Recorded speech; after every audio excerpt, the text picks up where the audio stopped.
बेळगाव जिल्हाधिकाऱ्यांविरोधात महाराष्ट्राचे खासदार धैर्यशील माने यांनी लोकसभा अध्यक्ष ओम बिर्ला यांच्याकडे दिलेल्या तक्रारीत कोणताही ठोस आधार नाही अशी स्पष्टता लोकसभा अध्यक्षांना देण्यात आली आहे, अशी माहिती राज्यसभेचे सदस्य इराणा कडाडी यांनी दिली। मंगळवारी बेळगाव येथील पर्यटक निवासस्थानी पत्रकारांशी बोलताना त्यांनी सांगितले की बेळगावमध्ये राज्य सरकारकडून हिवाळी अधिवेशन आयोजित करण्यात आले होते।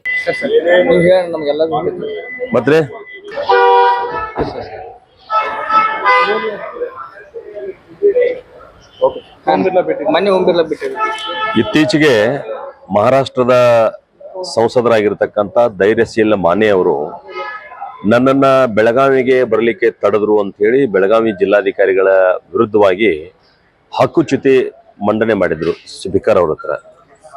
ಮಾನ್ಯ ಸ್ಪೀಕರ್ ಅವರಿಗೆ ಒನ್ ಸೈಡ್ ಅಂದ್ರೆ ಒಂದೇ ಬಾಜು ಕೇಳಿ ಏನಾದರೂ ವ್ಯತ್ಯಾಸ ಆಗಬಹುದು ಅನ್ನುವಂತ ಹಿನ್ನೆಲೆಯಲ್ಲಿ ನಾನು ಇಲ್ಲಿ ನಡೆದಂತ ಎಲ್ಲ ಸ್ಥಿತಿಯನ್ನ ಅವ್ರ ಗಮನಕ್ಕೆ ತಂದಿದ್ದೇನೆ।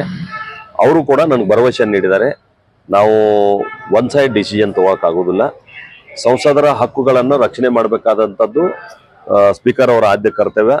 ಆದರೂ ಕೂಡ ಬೆಳಗಾವಿ ಒಂದು ವಿಶೇಷ ಜಿಲ್ಲೆ, ಇಲ್ಲಿ ಎಲ್ಲ ಘಟನಾವಳಿಗಳು ನನಗೆ ಗೊತ್ತಿದ್ದಾವೆ, ಹೀಗಾಗಿ ನಾನು ಯಾವುದೂ ಏಕಪಕ್ಷೀಯ ನಿರ್ಣಯವನ್ನ ಮಾಡೋದಿಲ್ಲ ಅಂತ ಹೇಳಿ ಅನ್ನುವಂಥ ಭರವಸೆಯನ್ನು ಅವ್ರು ಕೊಟ್ಟಿದ್ದಾರೆ।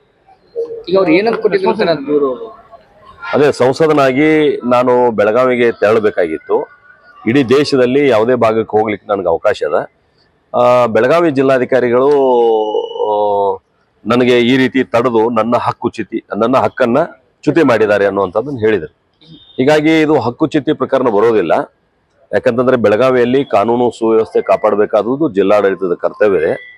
ಬೆಳಗಾವಿಯಲ್ಲಿ ಸುವರ್ಣಸೌಧದಲ್ಲಿ ಅವತ್ತೇ ಅಧಿವೇಶನ ನಡೀತಕ್ಕಂಥ ಸಂದರ್ಭದಲ್ಲಿ ಮತ್ತು ಕನ್ನಡ ರಾಜ್ಯೋತ್ಸವದ ಹಿನ್ನೆಲೆಯಲ್ಲಿ ಈ ತರದ ಘಟನಾವಳಿಗಳು ನಡೀತಾ ಇರ್ತವೆ।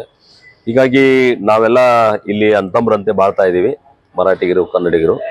ಹೀಗಾಗಿ ಅದು ಹಕ್ಕುಚ್ಯುತಿ ಅಂತ ಆಗೋದಿಲ್ಲ, ಅದು ಕಾನೂನು ಸುವ್ಯವಸ್ಥೆಯನ್ನು ಕಾಪಾಡಬೇಕಾದಂತ ಜವಾಬ್ದಾರಿ ಜಿಲ್ಲಾಧಿಕಾರಿಗಳಿತ್ತು, ಅವರು ಅವ್ರ ಕರ್ತವ್ಯವನ್ನು ಮಾಡಿದ್ದಾರೆ। ಹೀಗಾಗಿ ಅದನ್ನ ಪರಿಗಣಿಸಬಾರದು ಅನ್ನುವಂಥದ್ದು ನಾನು ಮನವಿಯನ್ನು ಕೊಟ್ಟಿದ್ದೀನಿ।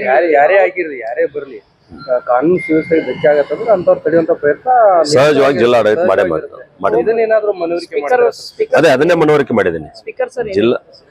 ಅದೇ ನಾನು ಬೆಳಗಾವಿ ಒಂದು ವಿಶೇಷ ಸಂದರ್ಭ, ನಾನು ಒಂದೇದವ್ರು ಹೇಳಿದ್ರು ಸಂಸದರ ಹಕ್ಕು ಚ್ಯುತಿ ಆದಾಗ ನಾನು ಭಾಗವಹಿಸ್ಬೇಕಾಗ್ತದ, ಆದ್ರೆ ಇದೊಂದು ವಿಶೇಷ ಪ್ರಕರಣ ಆಗಿರೋದ್ರಿಂದ ನಾನು ಏಕಪಕ್ಷೀಯವಾದಂತ ಯಾವುದೇ ನಿರ್ಣಯಗಳನ್ನು ತಗೋದಿಲ್ಲ ಅನ್ನುವಂಥದ್ದು ನಾವು भरोसे ಕೊಟ್ಟಿದೆ।